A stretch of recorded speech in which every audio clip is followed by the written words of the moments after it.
नमस्कार, जे की किचन मध्ये आपले स्वागत आहे। आज आपण आता गणपतीचे आगमन होत असल्यामुळे आपण गणपतीचा प्रसाद बनवणार आहे। गणपतीचा प्रसाद मोदक बनवण्यासाठी मी हे सर्व साहित्य घेतले।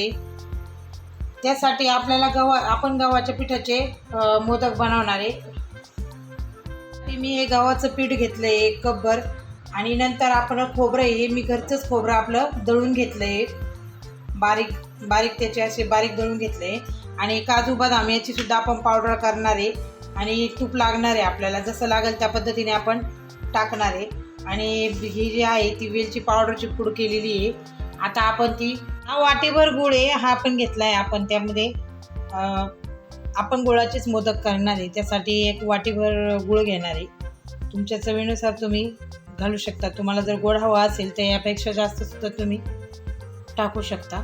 गरम करायला ठेवली आहे। आता त्यामध्ये आपण थोडंसं तूप घालणार आहे, 1 चमचाभर तूप घालणार आहे आणि त्यानंतर आपण त्यामध्ये गव्हाचं पीठ आहे आपलं 1 कप भर आहे ते त्यामध्ये मी आपण चांगलं असं भाजून घेणार आहे, लालसर भाजायचं आहे आणि गॅसची फ्लेम आहे ती मिडियम करायची आहे। मध्ये टाकून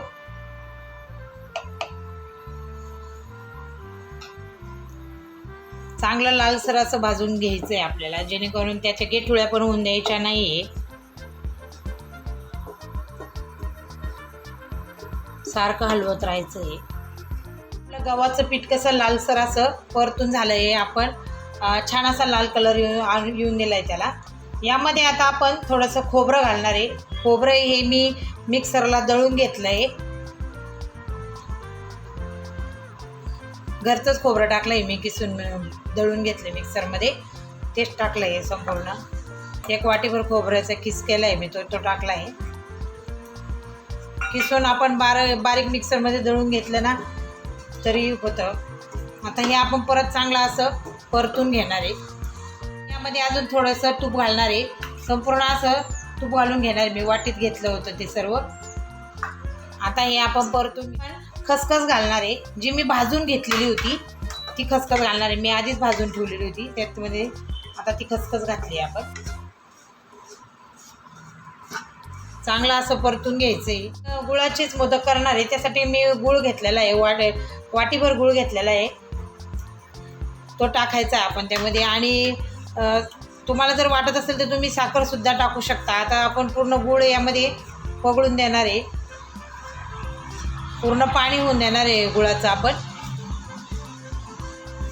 बघू शकता आपला गुळ पण असा चांगला असा मिक्स झाला आहे यामध्ये आता आपण वेलची पावडर घालणार आहे।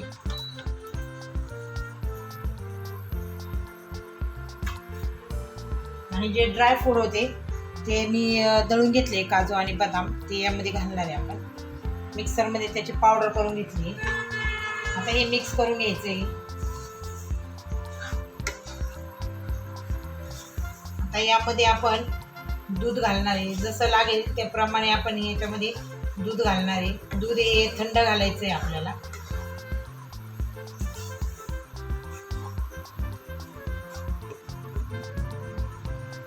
करून आपण यामध्ये दूध घालणार आहे, त्याची गेठुळी आपल्याला होऊन द्यायची नाही। जर लागेल तेवढ्याच प्रमाणात आपण त्याचं दूध घालणार आहे त्यामध्ये। बघू शकता तुम्ही, आपली गेठुळी पण नाही होते, तूप भरपूर घातल्यामुळे त्याची काही गेठुळी होत नाही। असा गोळा तयार होईल या पद्धतीने आपण थोडं करून त्यामध्ये तूप घालणार आहे, ते दूध घालणार आहे। बघू शकता आपल्याला आता दुधाची आवश्यकता नाही आहे, यातच आपला हा गोळा तयार होणार आहे। बघू शकता आपण आपलं संपूर्ण असे तयार झालं, याचा पूर्ण असा गोळा तयार होईल। बघू शकता तुम्ही, असं आपण हे मोदकाच्या साच्यामध्ये सहज भरू शकतो। आणि आता यामध्ये थोडंसं आपण जायफळ किसून घालायचं आहे, जेणेकरून त्याची टेस्ट छान येते। गोड वस्तूला जायफळची टेस्ट छान येते। आता आपण हे संपूर्ण असं मिक्स करून घेणार आहे आणि हे थंड झाले की आपण साच्यामध्ये भरणार त्याला। आपण या डिशमध्ये हे थंड व्हायला काढून घेणार आहे। बघू शकता तुम्ही आता छान असं झालंय, अजिबात चिटकत नाही। थंड होऊ देऊया आपण याला। थंड झालं की याचा पिठासारखा आपला गोळा सुद्धा तयार होईल.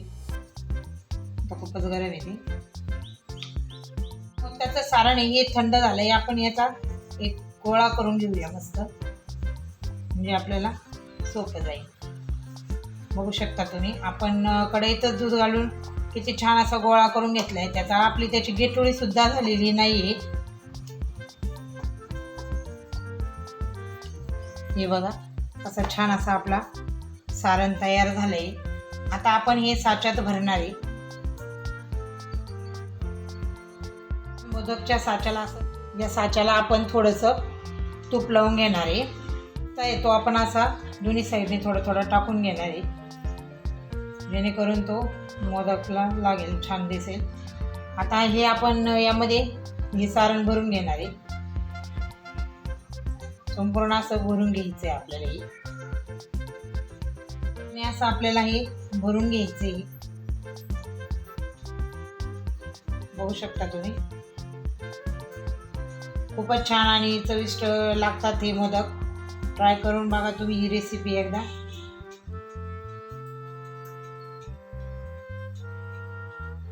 या पद्धतीने आता आपण ही अशी मिक्स करून घेणार. उरलेलं जे पीठ आहे हे आपण सर्व बाहेर काढून घेणार आहे. बघू शकता तुम्ही कसं केलंय हे मी. आणि अलगद आपण असं काढून घेणार आहे. बघू शकता किती छान असा मोदक झालाय आपला.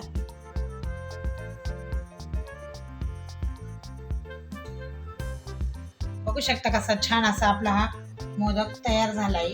आपण हे सर्व सारणाचं हे बनवून घेणार आहे अशाच पद्धतीने.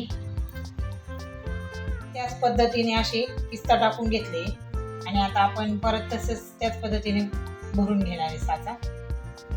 अगदी सोपे आणि छान लागतात आणि पौष्टिक. गहूचे पीठ असल्यामुळे ते पौष्टिक, गुळ पण पौष्टिकच आहेत आपल्याला. साखरेचे खाण्यापेक्षा गुळाचे खूपच छान लागतात आणि मुलांना हे फार आवडतात. गणपती बाप्पालाही आवडतात.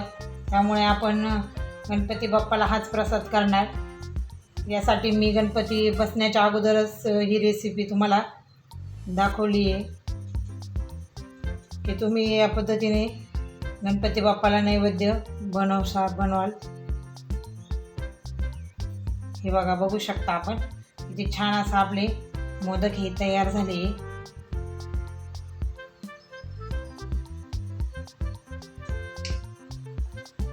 मी माझ्या मुलीने घरी गणपती बनवला आहे, तो मी इथे ठेवला आहे. बघू शकता आपण ह्याच गणपतीला मी आपले हे मोदक म्हणून प्रसाद म्हणून ठेवणार आहे.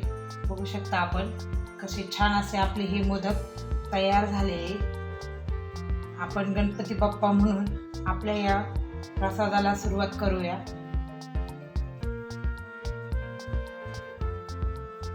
बघू शकता तुम्ही कसं छान असं झाले. संपूर्ण पिठाचे हे आपले मोदक तयार झाले. गणपती बाप्पा मोरया असं म्हणूया आपण आणि आपला नैवेद्य गणपती बाप्पाला अर्पण करूया. आपले हे मोदक असे तयार झाले. व्हिडिओ आवडल्यास लाईक करा, शेअर करा, सबस्क्राईब करा आणि व्हिडिओ बघितल्याबद्दल धन्यवाद.